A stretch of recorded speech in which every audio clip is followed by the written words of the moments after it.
Rachel. And I'm Shantae. We're down here in Fells Point, Baltimore in front of Jimmy's Restaurant. That's right, Chuck and Tammy are inside and they're going to interview Governor Donald Schaefer. So let's check it out. All right. Good morning. We're here at Jimmy's Restaurant with Governor Schaefer. Thank you for joining us. How are you this morning? It's a pleasure. I'm sick. Everything's in terrible shape. Everything's in today terrible is the shape? best looking day. It's beautiful out today. No kidding. The sun's out, the stars are out, the moon's out. It's a phenomenon today. I don't know what the word phenomenon means, but it's a really nice It sounds day. good, right? This is a nice place. This is Jimmy's place. How long have you been coming here? I'm 81. I've been coming here since 1847. Okay. Yeah, I've been here a long time. Good Wow. place. The guy behind the counter owns the place. His father owned it. And he's got a son who's a very nice looking fella, and he's marrying a very lovely young lady. Very pretty young lady.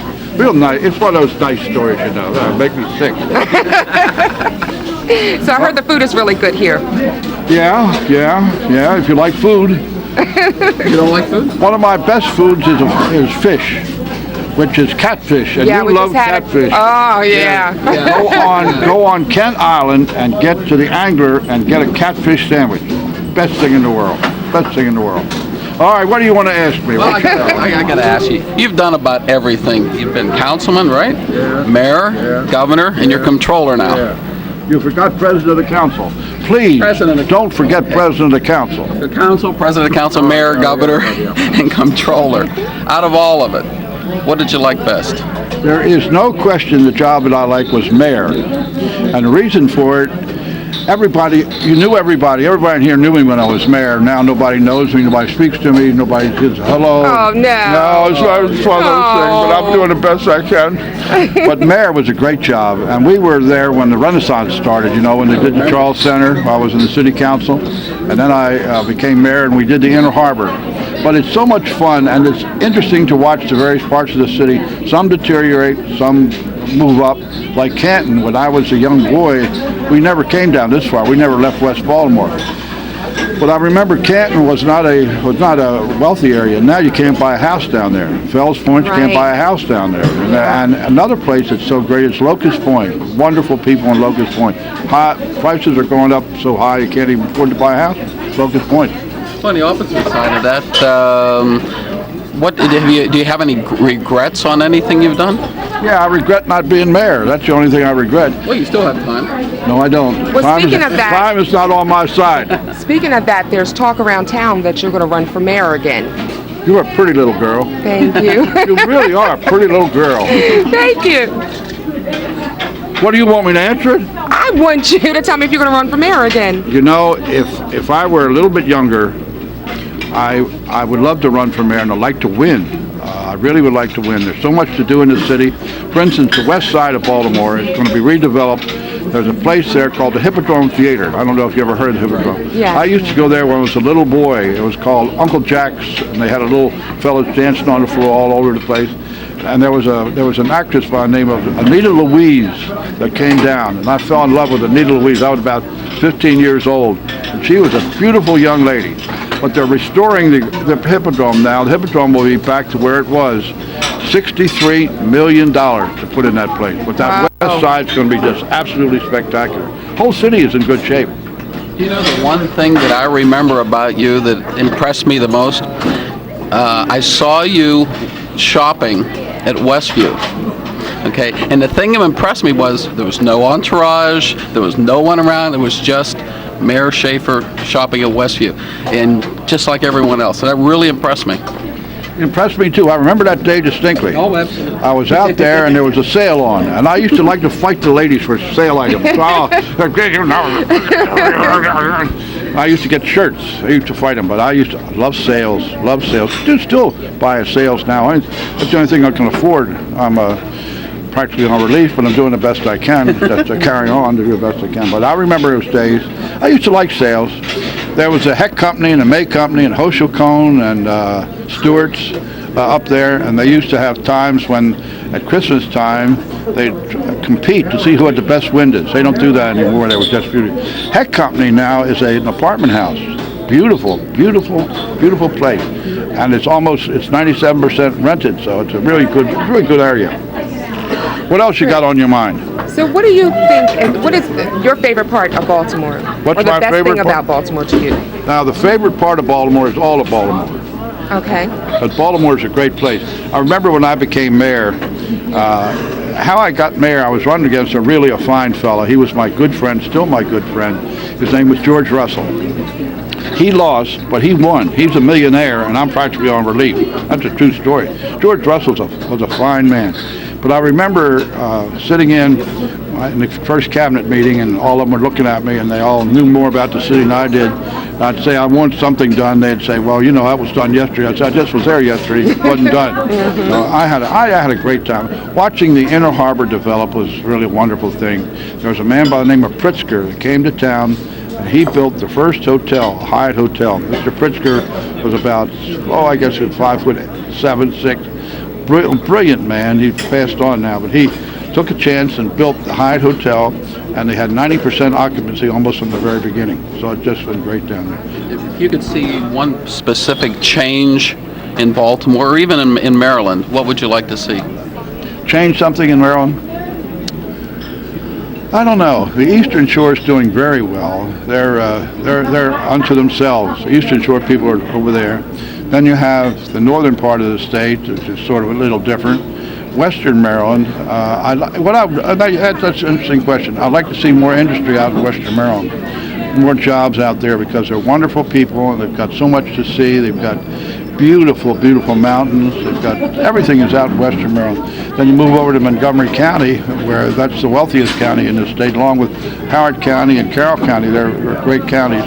They got an executive over there by the name of Duncan that I'm very fond of. He's very good. And then Southern Maryland is another. So you really have 5 different parts of the state. They vote differently. They act different. And then, of course, Baltimore City. Baltimore City will always need help. It's always a city that has most of the poor, most of the disadvantaged in the city of Baltimore. Most of the people that come here, sometimes they're getting out of jail and they don't have jobs. It's sometimes very rough. But I don't know of anything I'd like to radically change, except maybe help Western Maryland get some jobs. That'd be what I'd like to do. Do you consider yourself a conservative or a liberal, or what do you call yourself? You know, it's funny. I'm a Democrat, and I was recently ruled out of the Democrats. I was supposed to be, theoretically, when you get the most votes and the one who runs for governor doesn't win, the comptroller, the one who gets the most votes, is head of the Democratic Party. The Democrats didn't like me because I voted for Mr. Bush. I remember. He was a great man, and he is still a great man. I had great respect for him, and he was a fine, fine leader. I consider myself a conservative liberal, whatever that means. I'm not way over on the left. I'm not way over on the right. And one of the fallacies, I guess, that I have, I vote for the best man for president. I think it's so important that the right man be president, no matter whether he's Democrat, Republican, or whatever it might be. And you're supposed to, if you're a Democrat, supposed to vote only for Democrats. If you're a Republican, you vote only for Republicans. I don't believe in that. I believe too important when you get on that level that you vote for the best person. Well, you've been governor, obviously, for 8 years. So how do you feel as far as more states' rights as opposed to more federal rights, or that particular issue? If you can sum it up in a couple sentences. You know, it's all an experience. When I was mayor, we had a tremendous amount of help from the federal government. They gave us a lot of money. We used it well. We got a lot of money from the state. We used it well. I used to say to the people in the state, why don't you come up and see what we're doing? You're giving us money, come up and see what our education is doing, see what our houses are doing, see what our crime is. Ask them to come up. They never did, but we spent the money pretty well. I don't really know exactly what do you mean by that? Well, basically, there's a contention in the country. One of the contentions is that the federal government may have too much power. And some people believe that the states should have more of that power, you know, the 10th Amendment people. How do you feel on that issue? It all depends on who's in charge. I think I was talking with some young lady, very bright lady, and she said, I want you to know I'm a liberal. And I said, so, that's very good. She said, I also know that I'm for big government. I said, so? She said, I'm for spending a lot of money. Well, that's not exactly the way it should be. You know, you should spend money, but only for things that are necessary. For instance, Bob Ehrlich is in a terrible situation as far as money is concerned.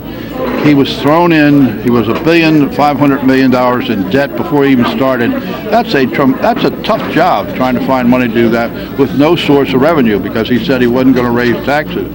I don't know whether he'll be able to keep that stance, because you really need money to make up that debt of the former governor. It's terrible. I don't like bureaucracy. I don't like the restraints that you have. I think that's wrong. I think the federal government should just come in when they have to and not run the state. The state ought to run itself, unless if they can't do it. I take California, for instance, has $36 billion deficit. How do they get out of that? I haven't any idea how they're going to get out of it. We have $1 billion deficit. We'll get out of it because by good management and by strong leadership, we'll get out of it. But when you get up to $36 billion, I don't know. Yeah. I don't know. Then you have to find out. That's a tough road. Well, you're comptroller now. Do you think that Maryland has a very good business climate? Do you think we should be more pro-business, or how about that? Our former governor was interested in smart growth and really wasn't interested in business. He took trips to the far east. He didn't take any, and never, when he came back, he never described anything he did. I think this governor is much smarter than that. I think he'll send trade missions to the far east, to middle, to Europe, and so forth. But I think he'll bring the business community in with him, which is very, very important. I think that's necessary. As far as international trade, I'm a strong advocate of international trade. I think that's very, very important. Business climate is important. The last people that ran the city and state were not business oriented. They were opposite. They were just the opposite. I think that the Republican will be more business oriented. I think that's very, very important. One of the things that we haven't done here in the city of Baltimore and in the state is tourism. We have completely lost tourism. We didn't have a strong man in the city to run tourism. The state didn't take much interest in it. What I proposed to the governor, former governor, and to the present governor, that we create a Department of Tourism, because there's a tremendous amount to see in the city of Baltimore, and you're close to Philadelphia, you're close to Washington. You can spend 2 days, 3 nights here, 2 days, whatever it might be. Go to Washington, go to Philadelphia, and it's just a natural. And then the Inner Harbor is just a perfect place for people to come see it. A lot of good things here. One thing that we have, no one else has. I ask you what it is, and I'll tell you. Fort McHenry. Right. Nobody has Fort McHenry, and that's what I always say. I say to my people, if you go to Fort McHenry, you know, half the people in this restaurant haven't been to Fort McHenry. Half the people here haven't been to Fort McHenry. It's an amazing thing. They know they can go anytime, but they haven't been there, and what they ought to do is go to Fort McHenry, see where the Star Spangled Banner was written. Well, I'm glad to hear you are pro-business like that. But what about local business? That's my concern, is build not only international trade, but building up the local business people. The mayor has to be the leader. When I was governor and mayor also, we made progress because the business community worked very closely with me. I worked very closely with them. When I asked them to do something, they usually did it. When they asked me to do something on the business side, I did it. I didn't question. We just did it. As a result of that, we had a very, very strong business climate and business leaders who took interest. We haven't had that in quite some time, and I hope that will be developed. Our present mayor is a very, very good-looking young fella. He can sing, he can play a ukulele, but he's got his eyes on governor. He wants to be governor, and he ought to spend more time worrying about the business climate in the city of Baltimore. But everybody has to do what they got to do. And we're trying to do what we gotta do. We're trying to make our show work. So do you have any advice for us? Yes, have me on here more time. We'll have you on all the time. No, the show's good. You know, being in a local place like this is rarely done. You're in here, you hear the noise of the people. You see all kinds of people. The policemen coming here. The people from the hospitals coming here. The technicians come in, they're here. Lady over there talking her head off. I don't know what she's talking about. But there's a lady that's got to have practically nothing on. You know, it's really a wonderful place. Is that why you come here every morning? No, I come here for coffee only. I play the lottery. See, I play the lottery. It's my duty to buy a lottery ticket. I never win. I never win. So you buy tickets every day? Not every day. When I can afford it, I maybe one a week or something like that. Okay. I never win. I won once.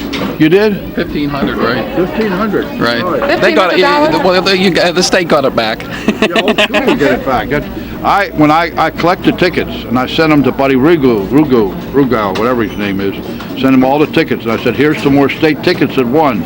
And you know, the state wins when you lose. The state wins. So I tell him that this is where it's going.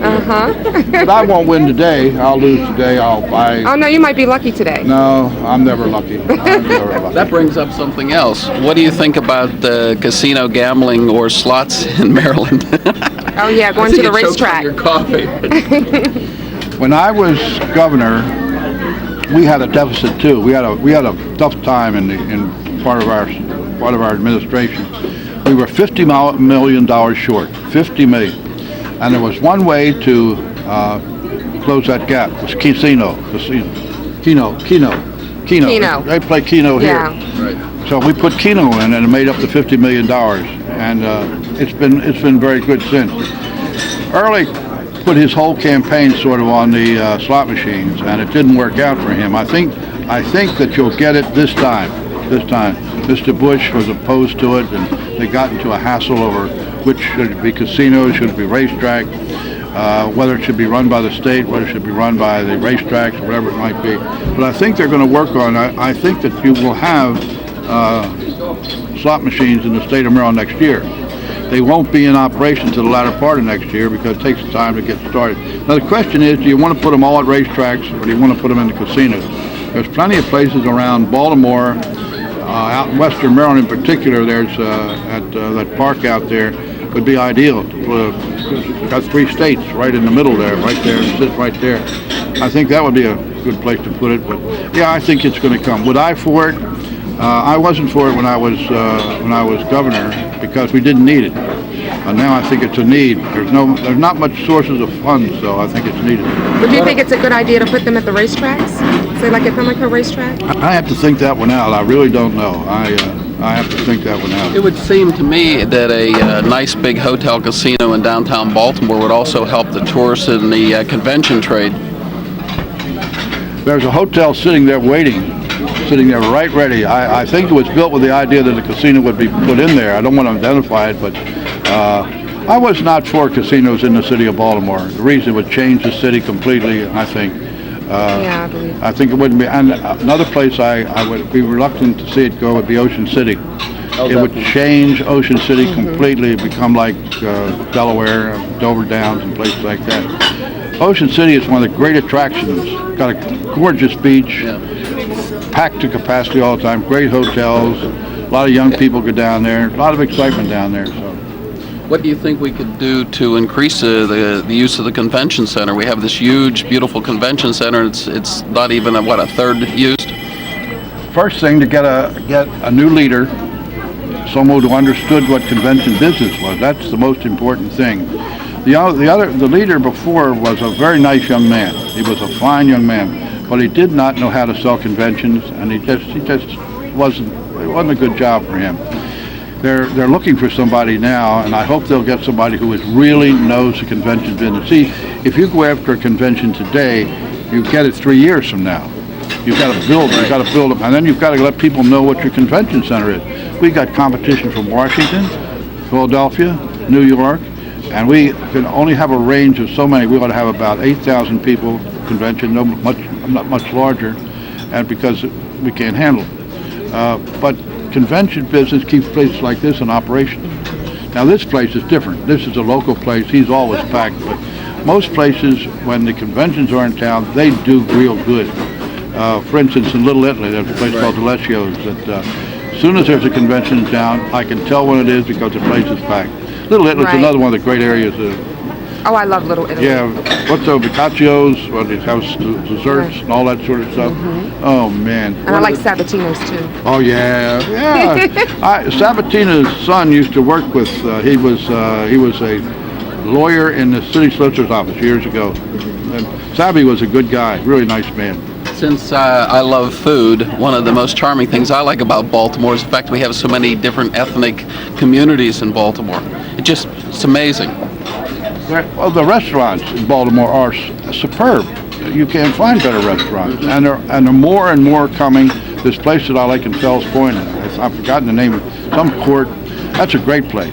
Then there's some other place that's got a silly name, Jungles or something like that.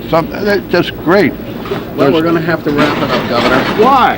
Because we want to eat now. Aren't you ready to eat? Oh, I'm ready to talk some more. And I'm ready to eat some more, so we can talk some more while we There's one of the eat. institutions in Baltimore. He's sort of fellow. He's fat, but yeah. Well, thank you so much. Thank you so much, and we're going to get something to eat now. Thank you. We'll be right back.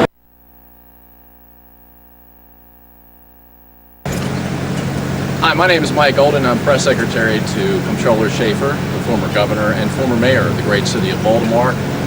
It's always been a challenge working for Governor Schaefer in trying to get here or get to any event before he arrives. And it's a game I always lose. I got here 15 minutes early. He got here 10 minutes before that. So I lost again. We had a great time today, and top of the morning to you. Hi, I'm Shantae Campbell, sitting here with the lovely Chuck. Watch it. Lovely. The handsome Chuck Ripper. Thank you. And we are right here at Jimmy's restaurant down here in Fells Point, Baltimore. And we're here with actually Jimmy Filipinas himself. It's nice to meet you, and thanks for being with us. Nice to meet you. So tell us a little about the history of Jimmy's. It was opened in 1946 by my grandfather, actually my father's father. And in it was a pretty small operation back then, up to about 1983, when my mother's father and my father bought it from my father's father, and they actually extended the menu, added beer and wine, and really made it what it is today. So my grandfather has since retired in Florida, and I've been helping out my father here for the last 7 years. What changes have you made to the restaurant? We do small things. Me personally, the advent of the computer system, I guess I'm more willing to try new things than my father was. So definitely trying some new dishes out, new menus which we're going to, different small things day to day. We found it really hard to change things around here because we have such a loyal following.